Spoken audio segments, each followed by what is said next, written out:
Bonsoir, je peux pas régler le pousse ta tête.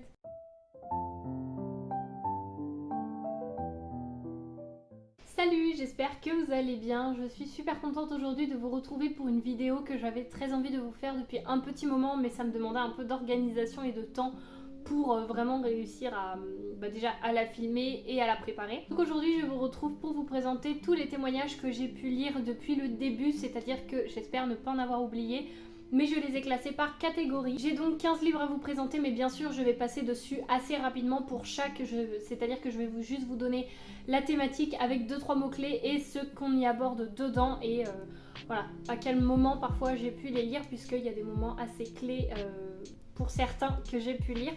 Je les ai classés en différentes catégories, c'est-à-dire les témoignages sur le harcèlement, les témoignages historiques ou de guerre, les récits de vie, tout ce qui est témoignages philosophiques ou ésotériques, et pour terminer tout ce qui est handicap, parentalité ou famille. Je vais tous vous les présenter, c'est-à-dire que j'ai hésité à vous en faire 2 parties ou pas, mais je me suis dit bon, de toute façon c'est pas des témoignages où j'ai envie d'épiloguer 3 ans dessus, dans le sens où c'est des témoignages, je vais juste vous donner les thèmes, il y en a que vous devez sûrement connaître, il y en a d'autres où ce sont quasiment des classiques, et puis voilà, je vous en ai déjà parlé plusieurs fois pour certains, donc j'ai pas forcément envie de me répéter, mais je me suis dit que vous faire un petit condensé si jamais ça pouvait vous intéresser suivant les thématiques, ce serait pas trop mal. Et on va tout de suite commencer avec les 3 témoignages sur le harcèlement, donc ici notamment le harcèlement scolaire. Le dernier en date que je vous ai présenté, il s'agit de Marion, 13 ans pour toujours, c'est écrit par Nora Fraisse et publié aux éditions Le Livre de Poche.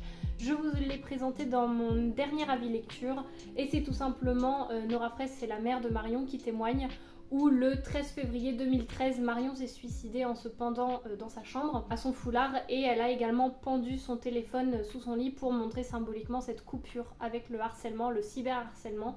C'est un témoignage qui m'avait vraiment révoltée, donc là on y aborde tout ce qui est harcèlement scolaire, tout ce qui est autour de la parentalité, du deuil évidemment, aussi sur le après. Comment est-ce que tout le monde a réagi ? Comment est-ce que ça s'est passé? Et c'est là aussi que c'est révoltant. Mais en tout cas, celui-ci, je vous le recommande. Enfin, de toute façon, je vous les recommande tous. Mais celui-ci, je vous en ai parlé très récemment. Le deuxième qui aborde le harcèlement scolaire et qui m'avait également beaucoup touchée. Et celui-ci, je l'ai découvert tout d'abord au travers d'un film. Et quand j'ai su qu'il y avait le livre, je n'ai pas hésité, je l'ai acheté et je l'ai lu. Il s'agit de Condamné à me tuer de Jonathan Destin. C'est publié aux éditions J'ai lu, et donc là c'est écrit « Pendant 6 ans, ils m'ont harcelé à l'école. Le 8 février 2011, j'ai décidé d'en finir. » Et ici, on y suit tout simplement un jeune qui a voulu se suicider en s'immolant, donc par le feu. Sauf qu'en fait, question de survie après, réaction de survie, il s'est jeté, je crois, dans un étang ou dans un lac. Et on y suit donc toute son histoire. Et franchement, moi j'avais vu le film et il m'avait vraiment marqué. J'ai encore pas mal de scènes en tête.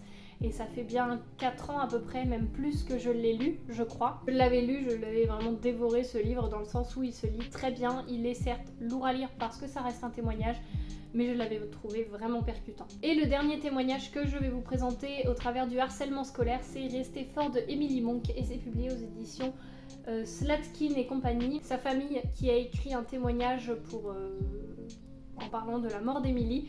Donc le 19 décembre 2015, Emily Monk s'est donné la mort en se jetant du balcon de sa chambre. Quelques mois plus tard, ses parents ont découvert le livre qu'elle écrivait. Ses mémoires inachevées racontent à mots choisis le quotidien d'une adolescente brisée par le harcèlement scolaire. Restez fort, conseille Emily à ses futurs lecteurs. Sa famille l'a prise au mot. Je voulais le présenter pour mon bac de français qui a été annulé avec le Covid, mais il est très très percutant, très dur à lire. Et j'ai un passage que je veux vous lire qui pour moi montre vraiment à quel point c'est dévastant le fait de perdre quelqu'un. C'est écrit: à la maternité, je crie sur le brancard, je veux une péridurale. On me dit, trop tard madame, elle arrive. À la maison, tout est prêt pour t'accueillir mon bébé, nous t'attendions. Dehors, nous te ramenons à la maison, plein d'idées, de bonheur à venir. À l'école, je veux pas te mettre tout de suite, je vais te materner à la maison. À l'hôpital, je pleure, en état de choc. Je veux te voir, j'attends des heures, sans nouvelles de ton état. À ta cérémonie, j'arrive en courant avec mes fleurs et tes photos. Je ne suis plus moi-même. Encore une fois, ici, on y suit le harcèlement scolaire, les mémoires un petit peu qu'elle a pu laisser à sa famille, comment ça s'est passé, surtout le pendant, mais surtout le après. Donc voilà pour ce qui est du 3e témoignage autour du harcèlement scolaire. Maintenant, on va passer à tout ce qui est historique et guerre, et là il y en a 2, donc un très connu, c'est tout simplement le journal d'Anne Frank. Donc ici pour les mots-clés, ça va être tout simplement journal intime, Seconde Guerre mondiale, le chien qui décide encore de s'étirer en poussant tout. Je ne vous ferai pas l'affront de vous en faire un résumé puisque c'est un classique qui est très très connu. On en parle souvent, comme quoi il faut le lire ou autre. C'est vrai que c'est un journal intime d'une jeune fille qui est très lourd à lire, très redondant, qui relate beaucoup ses amours, ses questionnements et tout. Donc il est intéressant, mais il faut vraiment s'accrocher pour le lire. Il faut vraiment vraiment vouloir le lire parce qu'il est assez lourd dans le sens où certes il est dur à lire, mais il est lourd où il y a beaucoup de descriptions et ça reste quand même un journal intime. Et le deuxième que là pour le coup j'ai vraiment beaucoup aimé, je ne m'attendais pas à...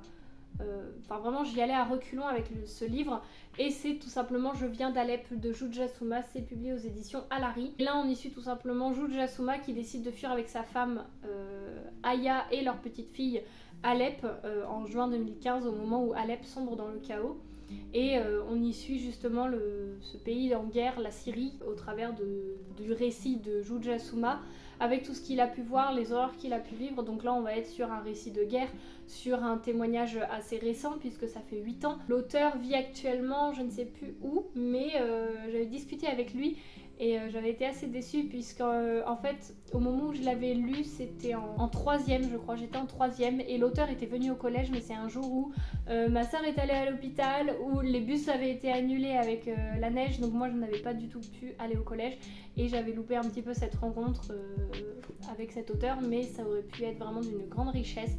En tout cas, c'est un récit que peut-être un jour je relirai, mais que j'ai déjà lu 2 ou 3 fois pour le moment. On va continuer avec ce que je n'ai pas trop su classer, enfin trop su classer dans le sens où je l'ai mis dans récit de vie. Donc là, il y en a 2. Il y a tout d'abord, La résonance des notes de Alrik Truyeba que je vous ai présenté il n'y a pas très longtemps. C'est un livre que j'ai lu en auto-édité, donc c'est l'auteur qui me l'a envoyé à titre gratuit. On y aborde le handicap, mais également la musique, le rock, où l'auteur nous partage un petit peu comment est-ce que la musique a permis un petit peu sa reconstruction, lui a permis de mettre en œuvre de grands projets et de garder un peu tout le temps cette motivation. Donc là on est plus sur un récit de vie très positif. Et le deuxième c'est Mes chères études, donc là je ne saurais plus de qui est-ce que c'est écrit. Donc là c'est un témoignage sur une jeune femme qui comme ça petit à petit en fait en vient à se prostituer puisqu'elle a besoin d'argent. Donc on y suit un petit peu ce cercle vicieux au travers de ce témoignage. Donc là pour les mots-clés ça va être tout simplement les études, la précarité, la prostitution, donc le consentement, etc. Avec la violence et puis faut être accroché aussi pour le lire celui-ci, mais il est très intéressant, ça reste quand même un témoignage qui est intéressant à lire et à découvrir. Ensuite dans les livres philosophiques et ésotériques j'en ai 4 à vous présenter. Encore une fois là ça va dépendre un petit peu des croyances de chacun, etc. Mais j'ai mis philosophique, ésotérique, donc on va commencer avec plus ce qui est philosophique et ensuite les 2 autres qui sont plus ésotériques quand même. Ce qui est philosophique, il y a tout d'abord Un chat nommé Darwin, je vous en ai parlé dans ma vidéo sur la thématique des animaux, où tout simplement on y suit un peu je pense que c'est vraiment un témoignage où l'auteur est un peu un homme solitaire, ne veut voir personne, etc. Jusqu'au jour où un chat qui se révèle être malade entre dans sa vie. Et là tout se situe au niveau de la construction d'une relation entre le maître et le chat, enfin entre cet homme et ce chat qui au départ il s'en occupe juste pour lui donner de la nourriture, mais en fait est-ce qu'on peut réellement s'occuper de quelqu'un sans tisser de lien? C'est tout simplement cette relation qui est abordée dans ce récit que j'avais trouvé vraiment très intéressant et que j'avais vraiment aimé. Je l'avais pas trouvé lourd à lire, mais vraiment justement plein de réflexions et d'introspection, et ça a amené vraiment beaucoup de choses à réfléchir sur le lien entre l'homme et l'animal, sur la place de l'animal au sein d'un foyer, au sein de notre vie.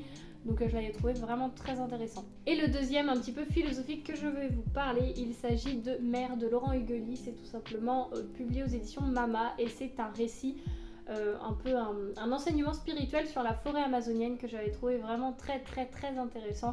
La magie des mots, la magie de la vie, de la nature, des animaux, etc. Encore une fois. Enfin, voilà, je pense que tout est dans le titre, la couverture est absolument splendide, j'ai pas besoin de vous en dire plus, mais encore une fois ça a été un récit philosophique que j'avais vraiment beaucoup aimé et celui-ci je l'ai lu au mois de décembre, donc ça remonte pas à très longtemps non plus. Et maintenant on va passer aux 2 qui sont plus du côté ésotérique. Il y a tout d'abord Les 9 marches, donc là je ne saurais plus vous dire de qui est-ce que c'est écrit, mais il me semble que c'est écrit par 2 personnes. Et ici on y suit tout simplement la communication entre les auteurs qui font part un petit peu de leur expérience et un bébé qui va naître, les 9 marches représentant les 9 mois de grossesse, donc où il communique un petit peu avec cette petite âme qui va arriver dans un nouveau corps, dans une nouvelle vie. Donc encore une fois, on y croit ou on n'y croit pas, mais moi je vous partage un petit peu les témoignages que j'ai pu lire, donc voilà pour ceux qui sont dans le registre de l'ésotérique. Et ensuite le deuxième qui moi m'a beaucoup aidé et que j'avais trouvé déjà rien que pour la couverture il m'avait sauté aux yeux et je l'avais vraiment trouvé très intéressant. Il s'agit de Les animaux et leur chemin vers l'au-delà. C'est écrit par Laila Del Monte et c'est publié aux éditions Vega.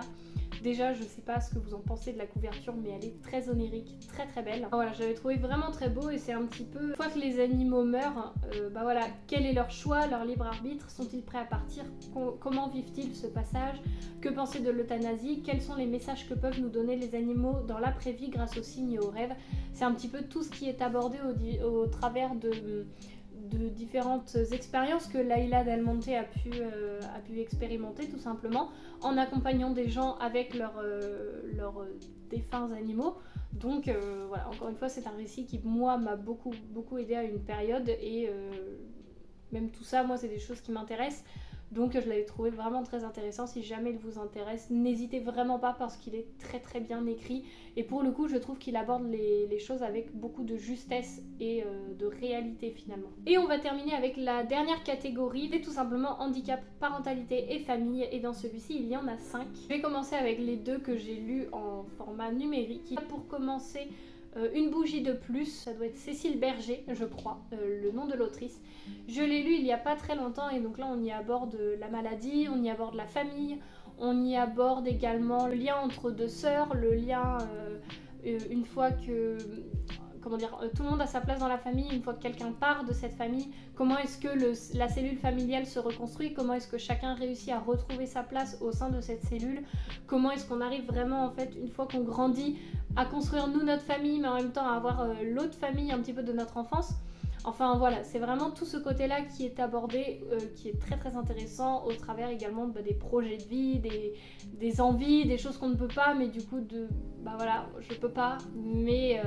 c'est peut-être pour cette raison, donc franchement il est très intéressant et très poignant ce témoignage. Et le deuxième que j'ai pu lire en numérique, c'est Pour me guérir, elle devait mourir, et le titre est assez choquant je dirais, mais en même temps il aborde très bien les choses et encore une fois avec justesse. Ici on y aborde le handicap, la famille, le lien mère-fille et plein d'autres thèmes que je vous conseille d'aller découvrir en le lisant parce qu'il est vraiment très poignant. La couverture je la trouve également très belle et très symbolique, donc voilà pour ce qui est des 2 que j'ai pu lire en numérique. Le témoignage suivant, je l'ai lu il y a pas très longtemps, je crois pendant mon challenge Petit mois petite lecture il me semble, c'est 23 et demi, donc c'est tout simplement les aventures d'une mère et de sa fille et d'un chromosome surnuméraire. C'est écrit par j'arrive plus à parler. C'est écrit par Christina Nering et c'est publié aux éditions Premier Parallèle. C'est un récit tout simplement où une mère nous témoigne un petit peu sa vie, son quotidien avant de tomber enceinte, au moment de tomber enceinte et après avoir sa fille. Et donc de sa fille qui a le handicap de la trisomie 21. Donc je l'avais trouvé très beau, très juste, dur et en même temps très enveloppant comme témoignage, dans le sens où on y aborde une maman qui n'est pas prête à être maman et encore moins, comme elle le dit, maman d'une enfant en situation de handicap.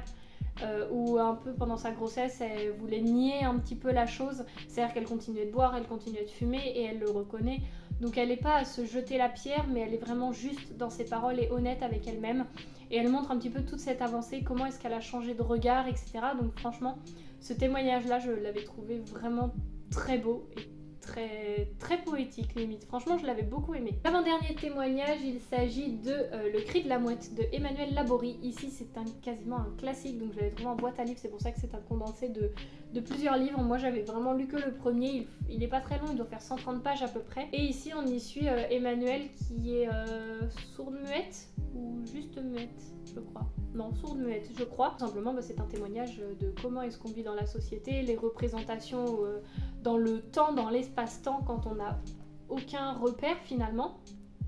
Et je l'avais trouvé encore une fois très intéressant, mais c'est quasiment un classique, donc je pense que vous connaissez au moins de nom. Mais voilà, moi j'en avais entendu parler quand j'étais en première ou terminale en philo, et c'est vrai qu'il m'avait beaucoup intriguée, donc quand je l'ai trouvé dans une boîte à livres, j'ai pas cherché, je l'ai pris avec moi, j'ai dit toi tu vas être lu rapidement. Et le dernier qui, encore une fois c'est l'autrice qui me l'a envoyé, et donc un titre gratuit, et puis je m'en suis servi pour faire mon écrit au moment où j'ai passé mon diplôme. Il s'agit de Idéalisme et réalité de Justine Redon, publié aux éditions Baudelaire. Et donc là, c'est un témoignage qui aborde la parentalité sur idéalisme et réalité. Je pense que ça parle très bien. Rien qu'au titre, ça nous donne vraiment l'image de ce qui va être abordé dedans. Et je l'avais vraiment trouvé très poignant et très intéressant.